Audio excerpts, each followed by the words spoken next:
Welcome to mega 9 TV. ప్రపంచ దేశాల చూపు ఇప్పుడు భారతదేశం వైపు మళ్లింది. సెప్టెంబర్ నెలలో దేశ రాజధాని ఢిల్లీ వేదికగా ఒక అతిపెద్ద అంతర్జాతీయ ఘట్టం జరగబోతుంది. సెప్టెంబర్ 12, 13 తేదీల్లో ఢిల్లీలో 18వ బ్రిక్స్ శిఖరాగ్ర సదస్సు అత్యంత అట్టహాసంగా జరగనుంది. అయితే ఈ సదస్సుకు సంబంధించిన ఒక బ్రేకింగ్ న్యూస్ ఇప్పుడు గ్లోబల్ మీడియాను షేక్ చేస్తుంది. అదేంటంటే ఈ ప్రతిష్టాత్మక సమావేశంలో పాల్గొనడానికి రష్యా అధ్యక్షుడు వ్లాదిమిర్ పుతిన్ తో పాటు చైనా అధ్యక్షుడు షీ జిన్పింగ్ కూడా భారీ బృందంతో ఢిల్లీకి వస్తున్నారని సమాచారం. ఏళ్ల తరబడి సరిహద్దులో ఘర్షణలు, దౌత్యపరమైన వివాదాలతో రగులుతున్న వేళ జిన్పింగ్ ఇండియాకు రావడం వెనుక భారీ వ్యూహమే ఉందని తెలుస్తోంది. అసలు ఈ బ్రిక్స్ మీటింగ్ లో ఏం జరగబోతుంది? ప్రధాని మోదీ వేసిన మాస్టర్ మైండ్ స్కెచ్ ఏంటి? Let's watch.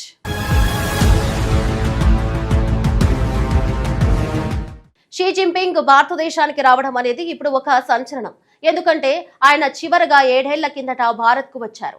ఆ తర్వాత డోక్లాం, గాల్వాన్ లోయలో జరిగిన ఘర్షణల వల్ల రెండు దేశాల మధ్య దౌత్య సంబంధాలు పూర్తిగా దెబ్బతిన్నాయి. దాదాపు 7 ఏళ్ల తర్వాత జిన్పింగ్ మళ్లీ భారతదేశంలో అడుగు పెట్టబోతున్నారు.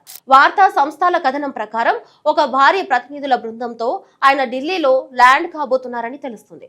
జిన్పింగ్ హాజరు ఎంత ముఖ్యమైనదంటే అసలు బ్రిక్స్ సదస్సు ఎజెండా కంటే ఈ పర్యటన గురించే ప్రపంచ వ్యాప్తంగా ఎక్కువగా చర్చ జరుగుతుంది.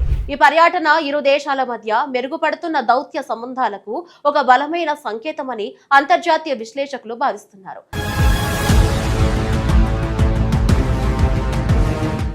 అయితే రాత్రికి రాత్రే జిన్పింగ్ పర్యటన ఖరారు కాలేదు.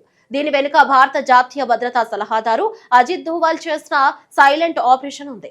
ఇటీవల కాలంలో భారత్, చైనా మధ్య తెర వెనుక ఎన్నో కీలక దౌత్యపరమైన చర్చలు జరిగాయి. సరిగ్గా ఈ సమయంలోనే అజిత్ దోవాల్ చైనాలో పర్యటించారు.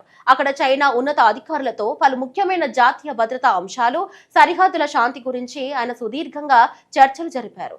ఆ చర్చల సారాంశమే ఇప్పుడు జిన్పింగ్ ఢిల్లీ పర్యటనకు మార్గం సుగమం చేస్తుంది. ఒకరినొకరు శత్రువులుగా చూసుకునే బదులు ఆర్థికంగా బలపడాలంటే కలిసి పనిచేయడమే మార్గమని రెండు దేశాలు ఒక అవగాహనకు వచ్చినట్లు స్పష్టమవుతుంది.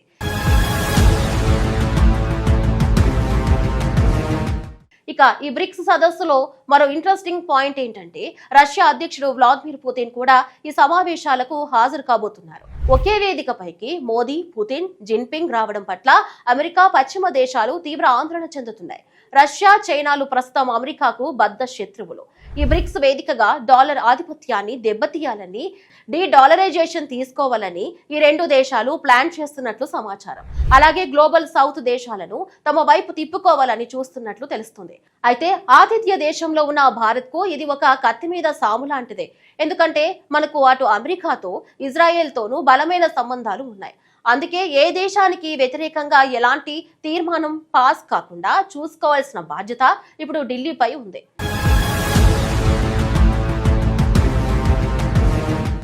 ఈసారి జరుగుతున్న బ్రిక్స్ సదస్సు గతంలో లాంటిది కాదు.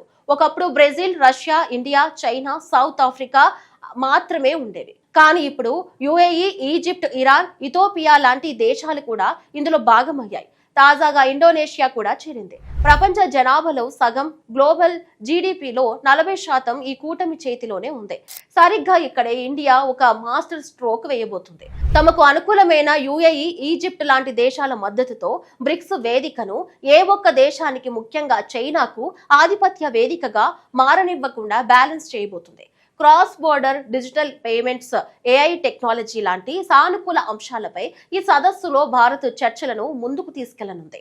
మొత్తం మీద సెప్టెంబర్ 12, 13 తేదీల్లో ఢిల్లీలో జరగబోయే ఈ 18వ బ్రిక్స్ సదస్సు ప్రపంచ భౌగోళిక రాజకీయాల్లో ఒక గేమ్ చేంజర్ గా మారబోతుంది. 7 ఏళ్ల తర్వాత జిన్పింగ్ వస్తుండటంతో భారత్, చైనా సంబంధాలు మళ్లీ గాడిలో పడే అవకాశం కనిపిస్తుంది.